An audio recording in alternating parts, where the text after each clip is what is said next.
And today we're going to talk about size cages.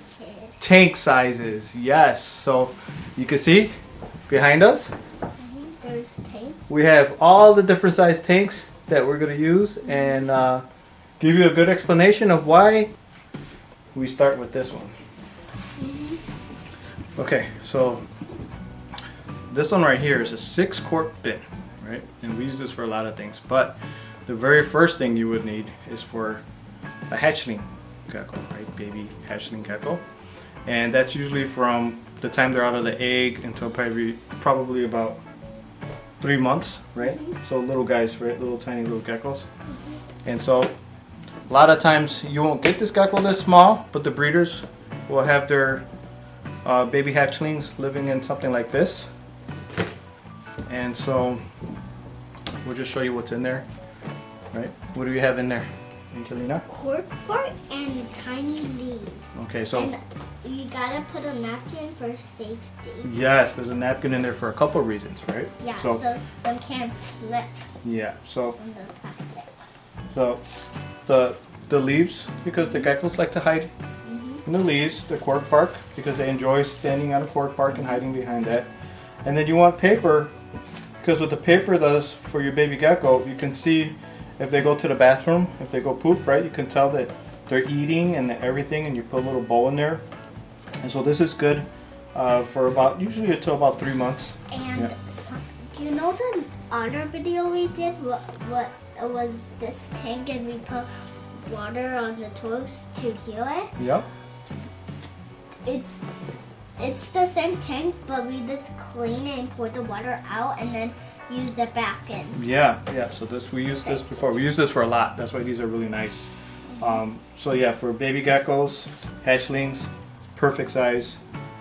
You want baby geckos and any gecko, you want them to match the size of the tank. Why do you want them to match the size of the tank? Do you know? Yes, because different sizes geckos. Yes, different size geckos.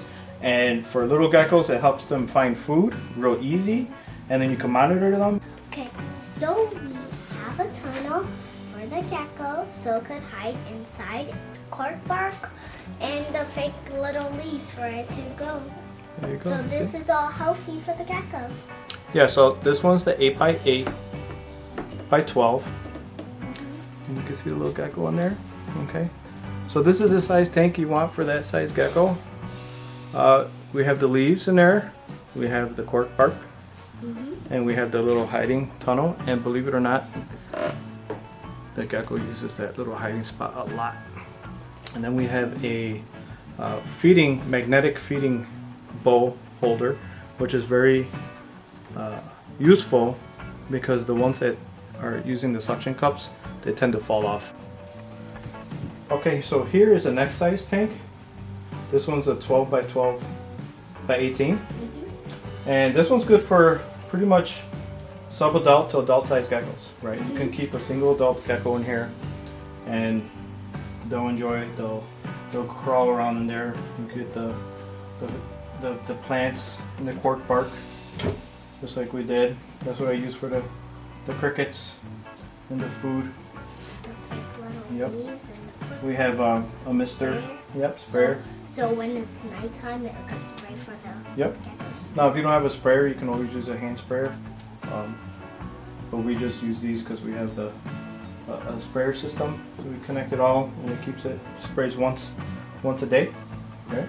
At night. At night, yes. Okay, so this is good for sub-adult to adult. So I would say anywhere from 18 grams to up to about 50 to 60 grams. Right?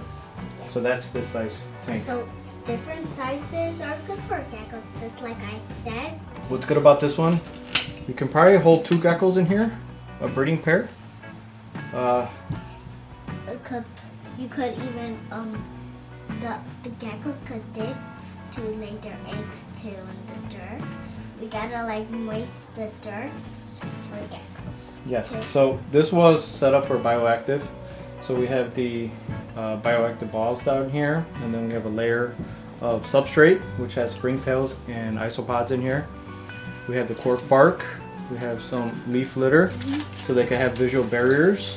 If you're gonna put more than one gecko inside a tank, you definitely want visual barriers in here. You don't have to use this bioactive system. I prefer either or, bioactive or paper. Paper is a little bit more easier to make sure the health of the gecko. You can see what's going on. They're eating and definitely going to the bathroom. You also want to put, you want to spray this every night. If you're going to keep isopods or anything in there, we could do another video on that, but you want to make sure that's moist. It keeps the moisture in here very well. So what I've noticed, I've had single adults in here, and I have single adults in here in the big tank. I like the actual smaller tank for my personal geckos because I can see that they're eating more, and I can see that they're utilizing this.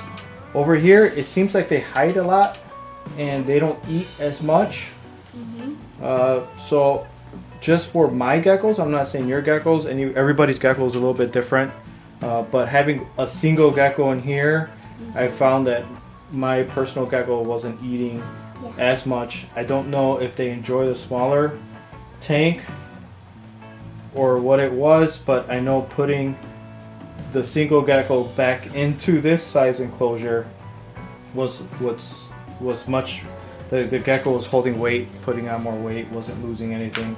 Gecko enjoyed itself. So I had to personally take my adult gecko and put back into the smaller tank, but I think that's different. Every gecko's different. Everybody has a different gecko. So make sure if you're putting your gecko in a bigger tank that it's eating and it's thriving and it's keeping weight and putting weight on, right? And what I noticed is my dad, he put a little hiding spot for the geckos to lay their eggs. Yes. That's what I noticed. Yep. And we do that so they, when they're breeding, they have a special spot so they don't just go in the substrate. You put a little breeding lay box inside here. Even though they'll lay inside the substrate, you want a lay box in there. Yeah. And you keep it moist, and they'll go in there. Or them could use the lay box as the dirt. They could dig and lay their eggs inside and then cover it up. And you could see how the white's a big white thing. That means there's eggs, so them could use the dirt as the lay box too. Yeah, exactly. It's just a little bit harder to find the eggs when we don't put a lay box and they lay in the substrate. If you do have substrate and you do have isopods and springtails, you might want to make sure you find those eggs right away. They may Get rotten? No, they're not going to rot, but they may go bad. You're right.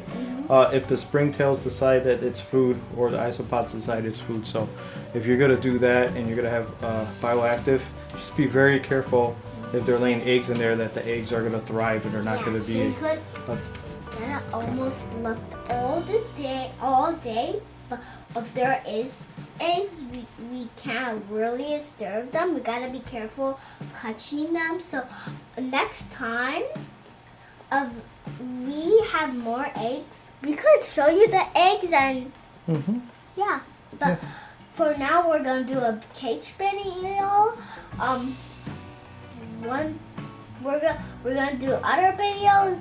You'll love it, and yeah. Yeah, we'll always love it, right? All right, guys. Well, thank you for visiting us at NCG Reptiles. The gecko again. We're gonna show you our gecko.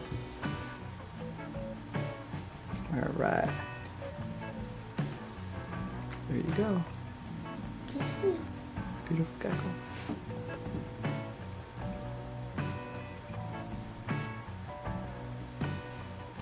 Thank you for watching. Over and out. Thank you. NCG Reptiles. NCG Reptiles. NCG Reptiles.